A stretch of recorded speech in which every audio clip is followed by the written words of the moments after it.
오늘 함께 나눌 말씀은 역대상 29장, 오늘은 역대상 29장 1절에서 16절 말씀 우리 같이 살펴보도록 하겠습니다. 역대상 구약성경 653쪽입니다. 구약성경 653쪽 역대상 29장입니다. 우리 한번 본문을 한 절씩 저랑 교독하겠습니다. 29장 1절에서 16절까지입니다. 다윗 왕이 온 회중에게 이르되 내 아들 솔로몬이 유일하게 하나님께 택하신 바 되었으나 아직 어리고 미숙하며 이 공사는 크도다. 이 성전은 사람을 위한 것이 아니요 여호와 하나님을 위한 것이라. 우리는 우리 조상들과 같이 주님 앞에서 이방 나그네와 거류민들이라. 세상에 있는 날이 그림자 같아서 희망이 없나이다. 아멘. 오늘 제목을 안 바꿨네요. 오늘 주보에 보는 것처럼 즐거운 마음으로 드리는 다윗, 이런 제목으로 오늘 말씀을 잠깐 나누도록 하겠습니다. 레지날드 반갑습니다. 빵모자가 잘 어울리네요. 요즘 우리 교회 새벽 기도의 말씀이 성경 어떤 책인지 혹시 아세요? 여기 나와 있습니다. 요한계시록입니다. 요한계시록은 어떤 내용의 책들인가 하면은 하나님이 밤모섬에 유배되어 있던 사도 요한에게 앞으로 될 일, 여기 1장 1절에 보면 하나님이 그에게 주사 반드시 속히 일어날 일들을 이렇게 기록한 책이 이 요한계시록입니다. 그래서 요한계시록은 감춰있는 그 앞으로 펼쳐질 이야기들에 대한 말씀들이 나옵니다. 그래서 여기 보시면 우리 레지날드 한번 읽어보십시오.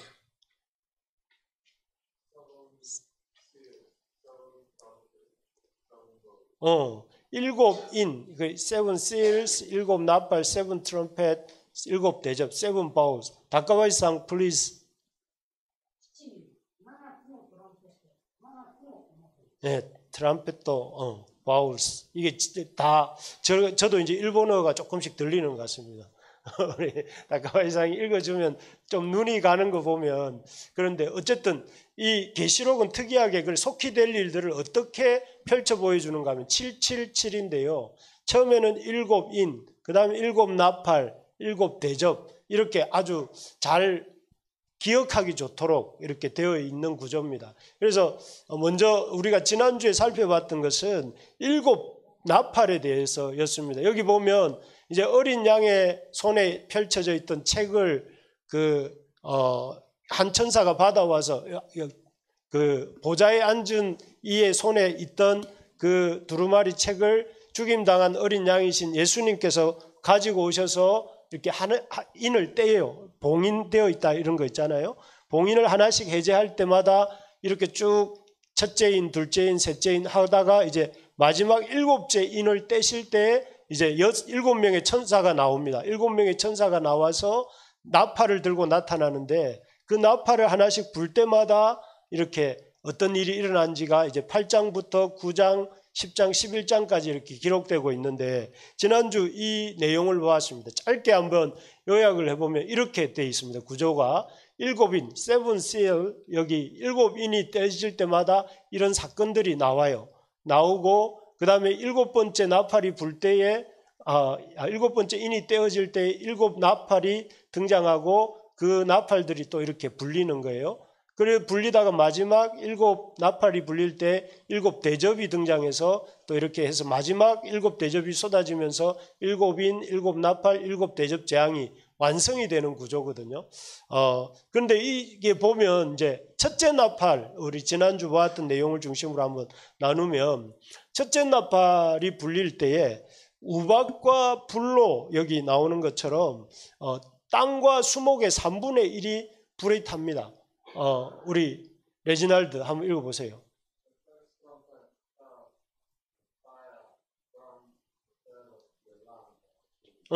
이 first trumpet, hail and fire, 불로 이렇게 불로 태운다는 것이죠. burned, fire burned a third of 3분의 1, 땅의 3분의 1을 이렇게 나무와 땅의 3분의 1을 태운다는 것입니다. 그래서 땅에 이것은 아마도 우리가 생각해 볼 때 요즘 그 미국이나 호주 또는 몽고 같은 데서 일어나고 있는 큰 화재 소식 들어보셨습니까? 그래서 뭐 한반도 면적의 절반을 태웠다 뭐 이런 소식을 가끔 듣잖아요, 그죠? 듣는다고 해주세요. 들어보셨죠, 그죠? 그런 게 아닐까 저는 그렇게 생각을 해봤습니다.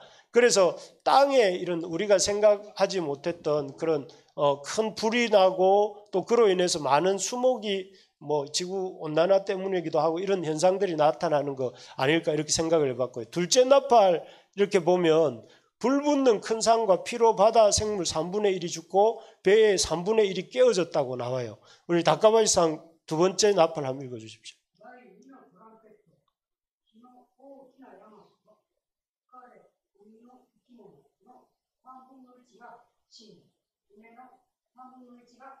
네, 배의 3분의 1이 깨어지고 바다 생물의 3분의 1이 죽고 큰 산과 피로 바다 생물 3분의 1과 배의 3분의 1이 죽었다는 거예요. 이게 해상에서 일어나고 있는 큰 재해로 인해서 바다 생명의 생태계가 큰 영향을 받는 이런 모습이죠. 요즘 뭐 이런 소식 간간히 듣잖아요. 그 다음에 세 번째 나팔에는 큰 별이 이제 이번에는 강에 떨어집니다. 강과 물샘의 3분의 1이 오염이 되어서 그 물을 먹고 사는 사람들이 죽게 되는 일들이 일어납니다. 그리고 네 번째 나팔이 불 때에 해와 달 그리고 별들이 3분의 1이 이렇게 어두워지는데 한번 읽어볼래요, 우리 레지날?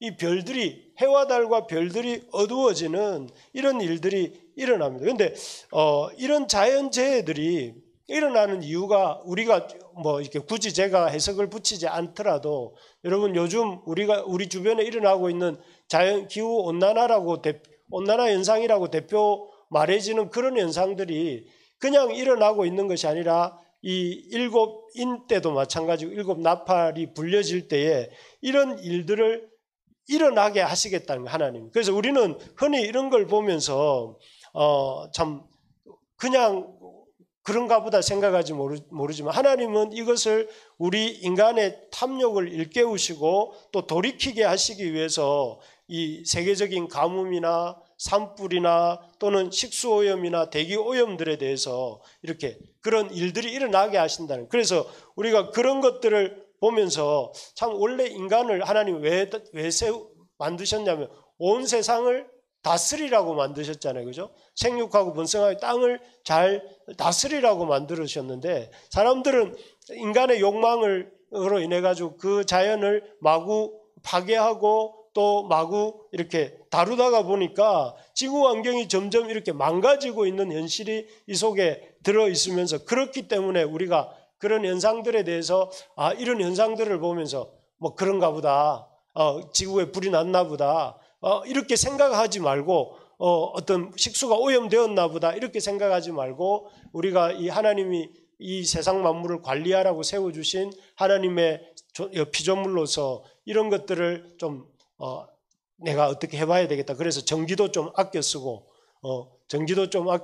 또 일회용품도 좀 줄여 쓰고 또 이렇게 차 타고 갈 것도 좀 걸어도 가고 이렇게 하면서 자연 만물에 대해서 인간이 갖고 있는 그 위치를 생각하면서 우리가 잘못된 것들을 돌이켜야 되겠죠. 이게 이 일곱 나팔을 통해서 주시는 어떻게 보면 우리를 일깨우시는 거예요. 나팔을 부는 거는 우리를 잠에서 빰빠라밤 하면서 잠을 깨도록 만드는 게 나팔의 용도인 것처럼 이런 것들을 통해서 하나님이 자연 현상들을 통해 자연재해들을 통해서 우리를 어웨이크닝 시킨다는 거예요. 그리고 그 다음에 이제 다섯 번째 나팔과 여섯 번째 나팔이 또 특별한데 여기 보면 다섯 번째 나팔을 불 때에 그 유브라데 강에 있던 그 무저갱에 있던 황충들이 이건 아니군요. 이 황충들이 무저갱에 있던 황충들이 풀려나게 됩니다. 그래서 the fifth trumpet released 풀어낸다는 거죠. the locust 메뚜기 떼를 in the abyss 무저갱으로부터 이런 그 황충들 그 메뚜기라고 하지만 사실은 이게 메뚜기가 아니고 나중에 보면 알지만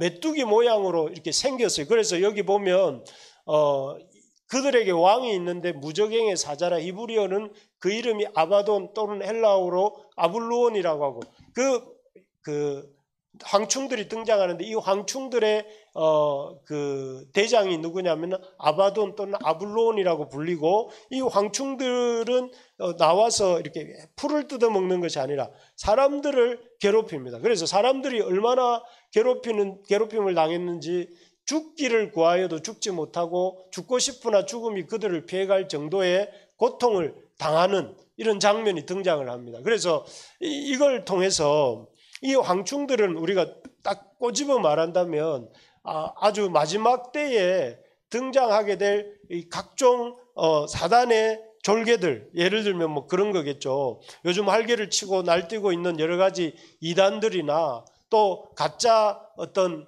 그 잘못된 사상들이나 여러 가지 사람을 피폐하게 만드는 그런 것들을 이렇게 총칭하여서 이렇게 무정행에서 풀려난 황충이라는 표현으로 하고 있는 것 같은데, 그렇게 되어서 이 사람들을 괴롭혀요. 사람들이 이단에 빠진 사람들, 또 아니면은 뭔가 약물에 중독된 사람들, 또 아니면은 뭔가 잘못된 것에 심취해가지고 그 길로 가는 사람들의 삶이 어떠냐 하면은 죽기를 구하여도 죽지 못하고 죽고 싶으나 죽음이 그들을 피해간다. 너무 그런 것들을 따르면 좋을 줄 알고 따랐는데, 따라 보니까 사람들이 그 속에 깊이 이렇게 심취해가지고 나중에는 죽고 싶을 정도로 이렇게 괴롭지만 그것을 이렇게 빠져나올 수 없는, 그래서 그 황충들의 왕이 누구냐면은 알고 보면 그게 자기를 즐겁게 해주는 것 같지만, 뭔가에 빠져서 그 속에 있는 동안 잠깐은 즐거운 것 같지만 나중에는 보면 사단이 그 사람을 파괴해가는, 이 아바돈이라는 이름과 아블론이라는 뜻이 파괴와 멸망이라는 뜻이거든요. 파괴하고 멸망시키는 그런 일들이 일어난다는 것입니다. 그래서 이 일들을 이런 황충의 공격으로부터 이렇게 건짐을 받는 길은 뭘까요? 지금 오늘 너무 판타스틱한 얘기를 제가 하고 있습니까? 이게 계시록에 나오는 내용들이에요. 이런 황충들의 공격으로부터 건짐을 받는 길은 그 황충들의 이런 게 속한 쫄개로 사는 것이 아니라 하나님의 백성으로 사는 길밖에. 그래서 여기 성경에 보면 이런 일곱 인과 일곱 대적 나팔과 이런 재앙으로부터 면제받는 사람이 있어요. 누굴까요? 인 맞은 사람. 그 천사에 의해서 하나님의 인을 맞은 사람들은 구원함을 이런 재앙으로부터의 건짐을 받는다라고 되어 있어요. 그래서 참 여러분들은 잘 모르지만 하나님을 믿는다는 게 참 많은 우리에게 이런 정서적인 또는 영적인 안정감을 주고 또 불필요한 에너지 소비로부터 우리를 건져준다는 것을 여러분들이 잘 알아야 됩니다. 그리고 이 세 번째, 그렇게 고통을 당하면 사람들이 어떻게 되느냐 하면 그 고통으로부터 내가 나오고 싶어 하고 돌이켜야 되는데, 여기 보면 이 사람들의 반응이 어떠냐 하면은 여기 한번 보십시오. 20절에 보니까 회개하지 아니하고, 21절에도 보니까 오히려 여러 귀신과 또는 보거나 듣거나 다니거나 하지 못하는 금은 돈과 목석의 우상에게 더 열심히 절하고 살인과 복술과 음행과 도둑질을 회개하지 아니하더라. 잘못된 길을 가고 있다는 것을 깨우치기 위해서 고통을 당하게 하셨는데, 고통을 당하면은 내가 왜 이 고통이 왔지? 예를 들어서 막 머리가 깨질 듯이 아파요. 생각을 해보니까 왜 내 머리가 이렇게 깨질 듯이 아프지? 지난밤에 내가 술을 너무 많이 먹었네? 그러면 다음부터는 내가 어떻게 해야 되겠어? 이 고통을 없애려면 이 술을 안 먹어야 되겠네 하고 술을 안 먹는 게 회개잖아요. 잘못을 깨닫고 돌이키는 거란 말이에요. 그런데 그렇게 하는 것이 아니라 오히려 그 머리가 깨질 듯이 아픈데 더 가가지고 술을 또 대병으로 이렇게 막 마시고 있으면 이게 바로 이 사람들의 이 정상적인 모습이 아니죠. 그리고 오히려 우상을 섬기면 잘 될 줄 알고 막 우상을 열심히 섬겼어요. 사람을 우상으로 막 섬겼는데 그 사람을 알고 보니까 섬길 만한 사람도 아니고 오히려 나를 괴롭게 하는 사람인데 그걸 막 열심히 섬겼는데 깨달았으면 돌이켜야 되는데 오히려 깨달았으면서도 지금까지 드린 게 아까워가 더 열심히 섬기는 그런 일들이 이런 모습이라는 거죠. 그래서 마지막 때에 제가 이렇게 길게 나팔 재앙의 대해서 얘기하고 있는 이유가 뭐냐? 회개하지 아니한다. not repent. 영어로도 보면 이런 재앙들을 겪고 이 재앙들에 대해서 아주 이렇게 고통을 겪은 사람들이 어떻게 해야 되냐면 돌이켜, repent 이게 해야 되는데 did not repent. 돌이키지 않는다는 거예요. 영어로도 보니까 오히려 그 사람들은 더 이렇게 회개하지 않고, 여기 일본어에도 이렇게 나오지 않습니까? 어쨌든 잘 못 읽겠습니다. 일본 한자는 읽겠는데 일본어로 못 읽겠네요. 그래서 참 제가 이렇게 길게 설명하고 있는 것은 첫째는 계시록에서 말씀하신 대로 지금 우리 세상이 돌아가고 있다는 거예요. 일곱 나팔 재앙을 통해서 이렇게 깨닫게 되는 게 하나님이 말씀하신 것처럼 세상이 참 진행되고 있구나 하는 것과 동시에 참 이런 하나님이 알려주신 대로 이렇게 세상이 돌아간다면 그런 세상에 돌아가는 모습을 보면서 우리가 이렇게 살면 안 되겠구나 하는 것을 깨닫고 돌이키고 회개를 해야 되겠구나. 그리고 회개하면서 참 이렇게 하나님 앞에서 이렇게 이 하나님의 뜻대로 살려고 해야 되겠구나 이런 생각을 해야 되는데 대부분의 사람들은 오히려 더 마음이 굳어져서 그렇게 하지 않는다는 것입니다. 그래서 이 지난 주에 이번 주 동안 지난 주간 동안에 우리가 큰 일이 좀 있지 않았습니까? 어떤 일이 있었습니까? 우리나라 정치에 큰 계엄이라고 하는 큰 일들이 있었고 그런 일들로 말미암아 온 나라가 이렇게 참 어려운데 그 어려운 상황에 있는데 만약에 그 사람들이 이 사람들의 어떤 이런 잘못에 대해서 깨우쳐주는 하나님의 경고의 말씀과 일어나는 현상들을 보면서 돌이키고 또 절제하고 조심할 때에 이런 일들을 통해서 하나님께로 돌아오고 회복할 수 있는 기회가 있는데 그렇게 하지 않으니까 이렇게 이 사태가 더 심각해지는 것처럼 오늘날 우리가 일어나고 있는 이런 자연현상들뿐만 아니라 지금 우리나라에 아까 우리 기도하면서 다인자매가 기도하면서 지금 우리나라의 이 정치에 큰 혼란이 온 이유가 뭔가 이런 생각을 해볼 때 사람들이 자기 생각만을 고집하고 다른 사람들의 말을 듣지 않는 것. 정치 지도자들도 어떻습니까? 당신 그렇게 하시면 안 됩니다 라고 말을 하는데 그러면은 그 말을 듣고 내가 그렇게 한 게 조금 잘못된 것 같으니 그렇게 안 해야 되겠군요 하고 고친다면 어떻게 될까요?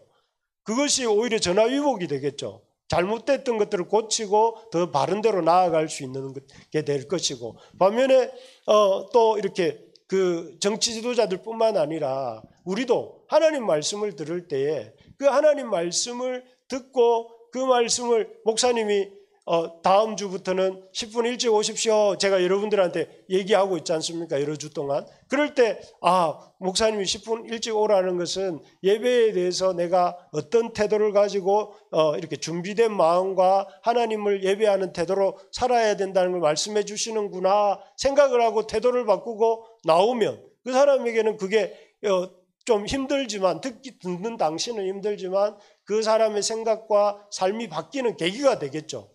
그런 것처럼 잘 듣고 반응하는 게 중요합니다. 그래서 성경에 보면 이 사무엘이라는 사람이 등장하는데 이 사무엘은 어떤 사람이냐면은 사사시대를 끝내고 왕정시대를 열어가는 중요한 인물인데 그 사람의 가장 중요한 특징이 이 사무엘 3장 10절에 나오는 것처럼 이렇게 말씀하옵소서 주의 종이 듣겠나이다. 이 말을 할 당시에 사무엘은 어린 소년이었고 이 한밤중이었어요. 그렇지만 푹 고난잠에 잠들어 있던 사무엘을 하나님 부르시잖아요. 사무엘아 사무엘아 부르실 때에 사무엘이 어떻게 했죠? 그 음성을 듣고 이렇게 말한 거예요. 말씀하옵소서 주의 종이 듣겠습니다 하고 반응하고 나올 때 그 사무엘의 그 반응을 귀히 보시고 사무엘을 하나님이 그런 하나님의 말씀의 통로로 사용하셔서 그 사사시대의 그 대혼란을 정리하시고 새롭게 그 열왕기 그 다윗과 솔로몬을 통한 새로운 왕정 시대를 열어가는 그런 통로로 사용하신 것이죠. 그래서 여러분 우리가 이 잘못된 것을 이렇게 좀 돌이키는 이런 온 세상을 혼란스럽게 만드는 일들이 결국은 듣지 않고 돌이키지 않고 회개하지 않는 이 말세의 특징이고, 그런 말세의 특징을 우리도 모르게 우리가 배워가고 있고, 여러분 지금 눈을 맞추고 제 얘기를 이렇게 제 얘기를 귀로는 듣고 있지만 여러분 히어링을 하고 있습니까? 리스닝을 하고 있습니까? 여러분 히어링이 아니라 리스닝을 할 줄 알아야 된다는 거예요. 그냥 들리니까 듣는 것이 아니고 들으면서 생각을 해요. 아, 목사님이 말하려고 하는 바가 뭐지? 마지막 시대의 특징이 회개하지 않는 거라고 했는데, 듣고 돌이키지 않는 거라고 했는데, 오늘날 한국 사회의 대혼란의 가장 중심에 뭐가 있냐면 듣지 않고 고치지 않는 것 때문에 있다는 것이고, 그러면 듣지 않고 고치지 않는 이런 태도를 우리가 어떻게 바꾸어 가야 될 것인가를 여러분들이 싱킹을 하고 있다면 리스닝을 하고 있는 것이고, 여러분들이 지금 그런 생각이 안 들었었다면 여러분 그냥 히어링을 하고 있는 거죠. 아, 목사님 오늘 왜 저 얘기를, 계시록의 어려운 얘기를 계속 하나, 이렇게 생각을 하고 있다면 뭔가 여러분 마음에 여러 가지 분잡한 생각들이 많은 거겠죠. 그래서 잘 생각을 해보십시오. 그래서 오늘 본문에도 그렇습니다. 그래서 여러분 말씀을 들을 때 항상 어떤 태도를 가져야 되냐면은 내가 듣고 싶은 말씀이 아니라, 이런 예배에 임하기 전에 여러분 어떤 자세를 가져야 되냐, 하나님이 오늘 저에게 해주시고 싶은 말씀을 제가 들을 수 있게 해달라고, 하나님이 그 목사님이 전하는 그 말씀을 통해서 나에게 주시고 싶어 하시는 그 말씀을 내가 들을 수 있게 해달라고 기도하셔야 됩니다. 물론 전하는 사람은 저지만, 또 제가 이렇게 일주일 내내 이렇게 공부해서 말씀을 연구해서 준비해서 전하는 거지만, 그러나 저를 통해서 하나님이 여러분들에게 말씀하시려고 그 말씀을 준비하고 계신 거잖아요. 그러니까 여러분 그렇게 들으셔야 된다는, 하나님 말씀, 저에게서 나오는 말을 저에게서 나오는 말로 듣지 마시고 저를 통해서 하나님이 여러분들에게 주시는 말씀으로 들어야 된다. 오늘 본문에 나오는 이 본문 얘기를 잠깐 하겠습니다. 다윗의 말년 이야기입니다. 우리 인생도 다 말년이 있겠죠. 우리 다카마시상 한번 읽어주십시오. 네. 네. 다비드노 노년 내 이야기입니다. 예. 다윗의 노년 이야기입니다. 노년. 다윗도 노년이 있었습니다. 오늘 29장이 노년인데 내용 여러분 기억나십니까? 아까 읽었는데 아까 어떤 내용이었던 것 같습니까? 유성형제. 다윗이 뭔가를 봉헌하는 장면 아닙니까? 자기가 평생 동안 모아놓던 재물을 내 아들 솔로몬이 성전을 건축하는 일을 위해서 제가 드립니다 하고 드리는 이야기예요. 그런데 여러분 이 본문을 보면서 좀 이상하다, 이해하기 어렵다, 이런 부분은 없었습니까? 여러분 물질을 내놓을 때 여기 보십시오. 다윗은 이 하나님 앞에 성전을 위하여 힘을 다하여 준비해서 이 엄청난 것들을 이렇게 그 시대로는 너무 귀한 것들을 즐겁게 드렸다고 했어요. 즐거운 마음으로 드려요. 여러분 제가 헌금에 대해서 한 번씩 얘기하잖아요. 안 하나요? 헌금에 대해서 얘기할 때 여러분 마음이 즐겁습니까?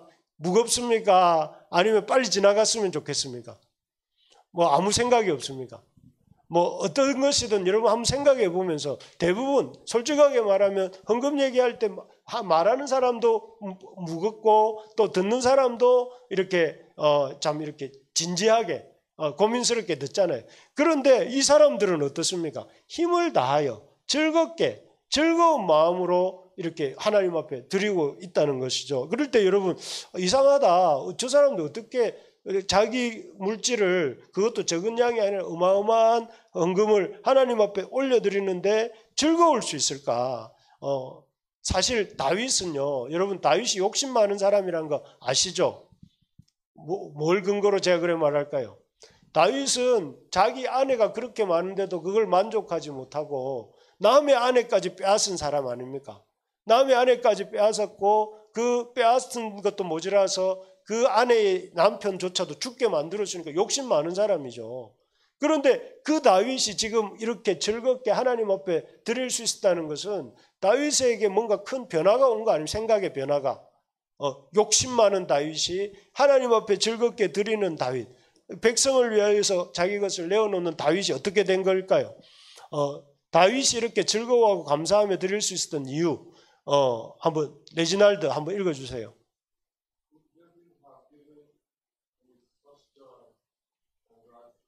감사의 태도를 가지고 그런 즐거움의 마음을 가지고 할 수 있었던 이유가 뭘까?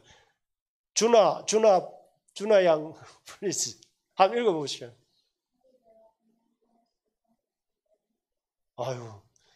빨리 읽으니까 못 따라가겠네. 어쨌든 이런 뜻입니다. 다윗은 어떻게 이렇게 즐거워하고 감사하면서 드릴 수 있었을까? 첫째 이겁니다. 우리 같이 한번 읽어볼까요? 시작. 자신의 인생의 모든 것이 하나님의 은혜로부터 나왔음을 깨달았기 때문입니다.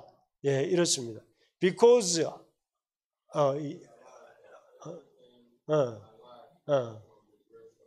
Thank you, 레지날. 고마워요. 그렇습니다. 여기 다윗은 여러분 다윗의 직업이 뭐였죠? 전직이 뭐였죠? 왕이 되기 전에 전직이 뭐였습니까? 목동은 여러분 3D 업종인 거 아시죠? 당시로는. 그리고 다윗은 몇 남매 중에 몇째였습니까? 몇 남매까지는 매는 모르겠는데 몇 형제 중에 몇째였습니까? 우리 서영 자매님 몇째였습니까? 아니 몰라도 됩니다. 그냥 8째였어요. 8째. 아니 보통 잘 몰라요. 왜 그러냐면 너무 8명이라는 것도 그게 작지 않잖아요. 그래서 8형제 중에 말째였는데 말째라는 단어의 히브리 원어적인 의미가 뭐냐면 찌꺼기라는 뜻이 있거든요. 그러니까 이게 이새도 이 다윗을 별로 안 귀하게 여겼던 것 같아요. 그러니까 다윗이 어떻게 합니까? 사무엘이 그 이새의 집에 기름을 부으러 갔는데 7 아들만 불러놓고 다윗은 안 불러요. 다 7을 지나가게 했는데 이 사무엘이 이 중에는 왕이 될 사람이 없어. 더 없습니까? 하니까 우리 말째가 저기 들에 나가서 양을 먹이고 있는데요. 이러니까 그 말째를 불러오라고 그래요. 그게 뭐냐면 찌꺼기란 뜻이거든요.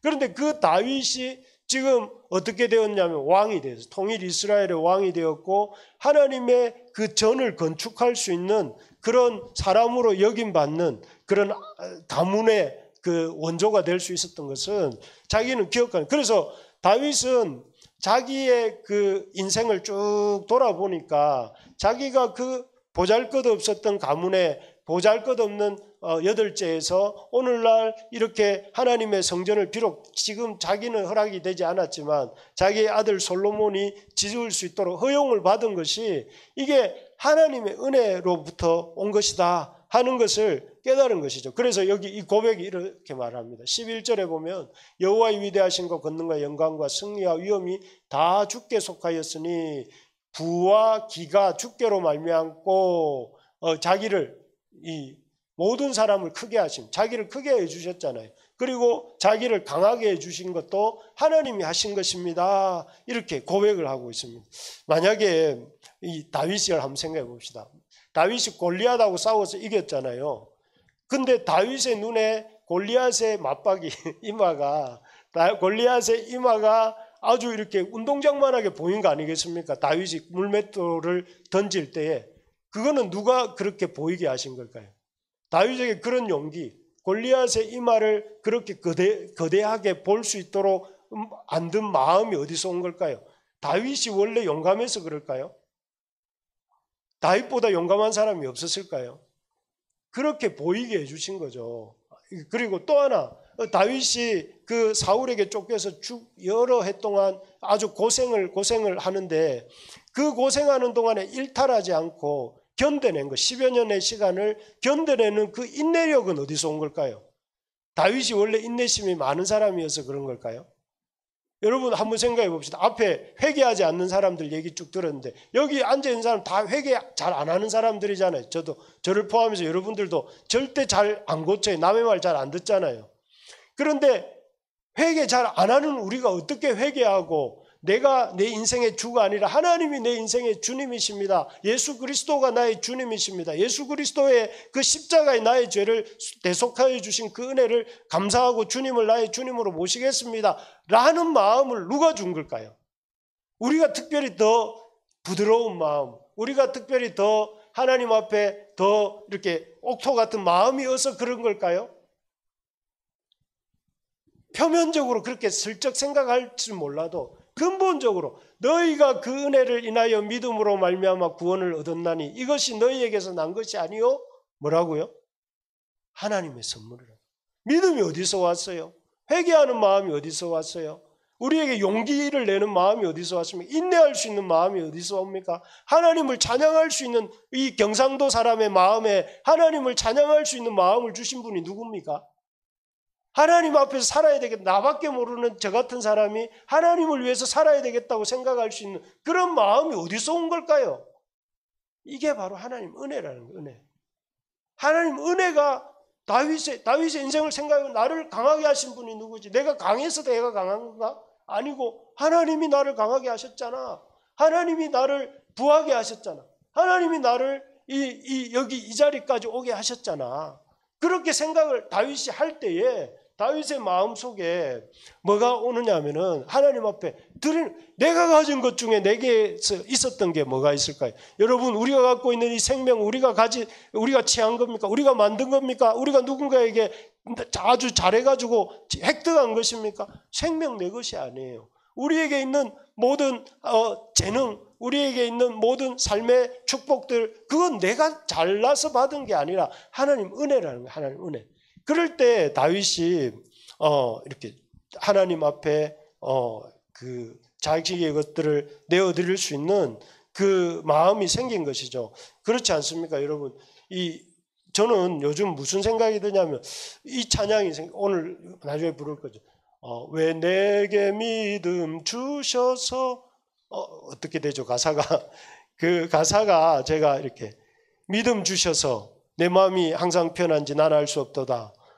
또 왜 내게 성령 주셔서 내 마음을 감동해 주 예수 믿게 하는지 난 알 수 없도다. 저는 어떻게 제 마음에 하나님 말씀이 하나님 말씀으로 믿어지는지 참 신기해요. 하나님 말씀을 믿을 때 예수님의 그 나를 위한 구주 되심이 믿어지는 게 신기해요. 예수님의 부활이 나를 위한 부활이라고 믿어지는 게 신기해요. 그렇지 않습니까, 여러분? 제가 여러분들 가운데 끼어가지고 하나님을 예배하는 예배자가 된 것이 신기해요. 이게 다 하나님 은혜라는 거예요. 여러분, 우리가 하나님의 백성이 된 것이 은혜고 그 은혜를 생각해 볼 때에 우리가 여러분들이 아블로온의 쫄개가 될 수도 있지 않았겠습니까? 여러분들 황충에게 속한 그 황충의 무리들에게 속해가지고 맨날 여러분 헛된 것 섬기고 또 헛된 것에 의미를 두고 그것을 쫓아가면서 이 주일날 이 시간에도 이 자리에 있지 아니하고 여러분 다른 것을 쫓아갈 수도 있지 않아요. 그런데 여러분들 아무리 그런 걸 가고 싶어도 여러분 마음속에 어떤 마음이 있냐면은 하나님의 그 앞에 나가서 예배하고 싶고 하나님 앞에 예배하지 않을 때랄지라도 예배하고 있지 않은 나 자신에 대한 불편한 마음이 여러분들 속에 있잖아요.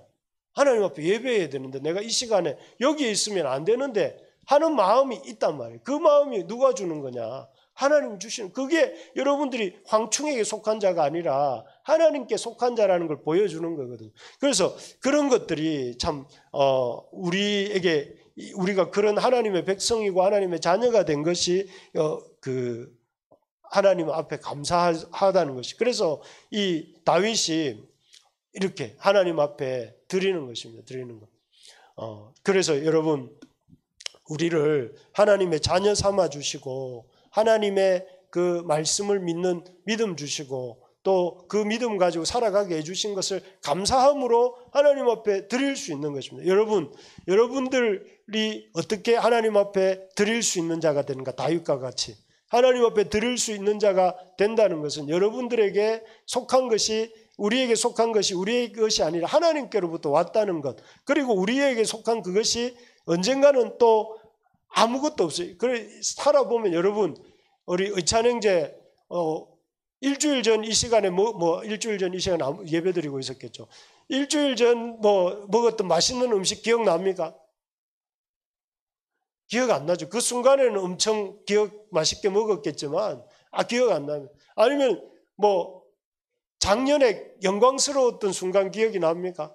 잘 기억이 안 날 거고, 지나고 나면요 남는 게 뭐냐면은 아무것도 남는 게 없어요. 뭘 먹었는지, 뭘 좋은 걸 했는지, 또 아니면 뭘 했다는 그런 것들은 지나가는 거예요. 그러면 이 세상 다 살고 난 뒤에 뭐가 남을까요? 우리 인생에 하나님과 나와의 관계만 남는 거예요. 여러분, 이 세상에서 우리에게 남는 거는 뭐냐면, 그래서 이게 두 번째인데요. 한번 읽어봅시다. 시작. 영원한 것을 위해 영원하지 않은 것을 드리는 것이 지혜로운 삶임을 알았기 때문에, 영원한 것을 위해 영원하지 않은 것을 드리는 것이 지혜로운 삶임을 알았기 때문이다. 우리 다카바시상 한번 읽어주세요.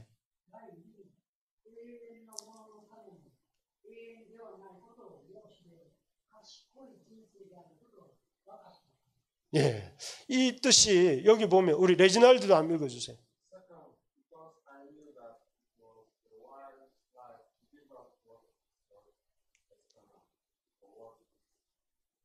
네, not eternal한 것을 이터널한 것을 위해서 우리가 기브업하는 것, 영원하지 않은 것을 영원한 것을 위해서 기브업하는 것, 포기하는 것, 그게 다윗이 지금 드리고 있는 거예요. 여러분, 지나고 나면, 인생을 지나고 나면 이렇게 우리가 그 가진 것들은 아무것도 아니라는 걸 깨닫습니다. 다윗이 이렇게 고백합니다. We are all aliens and strangers. 우리는 이방인이고 거류자라는 거예요. 우리는 지나가는 사람. 여기 심하게 말하면 그림자 같다는 거예요. 그림자는 어떻습니까? 특징이 제 그림자가 여기 있는데 저같이 생겼어요. 그림자가 저같이, 저희 그림자는. 그러나 그림자는 실체가 아니에요. 인생을 여러분 살아보면 막 실체 같고 그게 진짜 같지만 지나고 나면 아니라는 거 아시죠? 그 증거가 뭐냐면 다윗이 왕이잖아요. 왕이고 다윗은 어마어마한 소유를 갖고 있는 사람인데 그가 뭐라고 하냐면은 이것들이 다 지나가는 것이라는, 지나가는 거, 없는 것이라는. 그래서 제가 아까 의찬 형제한테 물어봤던 게 그런 겁니다.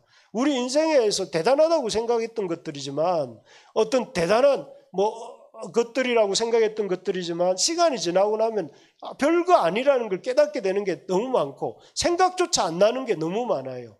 그 말은 진짜 그것들을 위해서 우리가 죽을 둥 살 둥 할 필요는 없다는 거죠.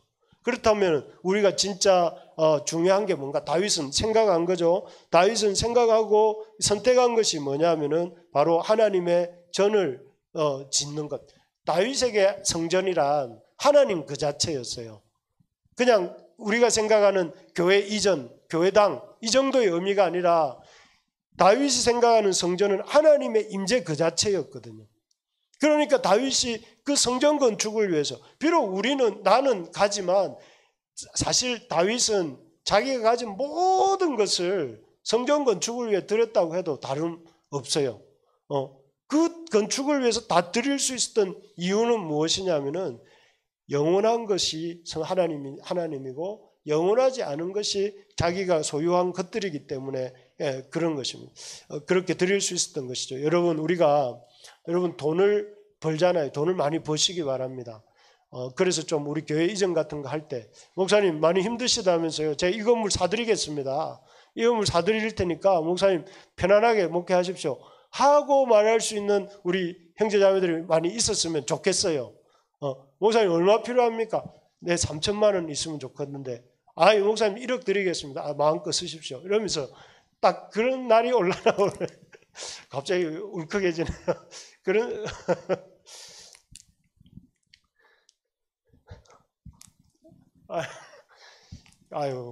이거는 어떤 감정이 섞인 그런 게 아닙니다. 울컥함이 아닙니다. 그냥 어쨌든 그런 날이 또 올지도 모르잖아요, 그죠?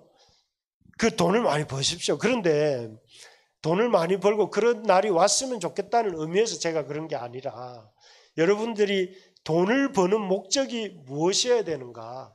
돈을 버는 목적은 하나님 나라를 위해서 쓰기 위해서 벌어야 됩니다.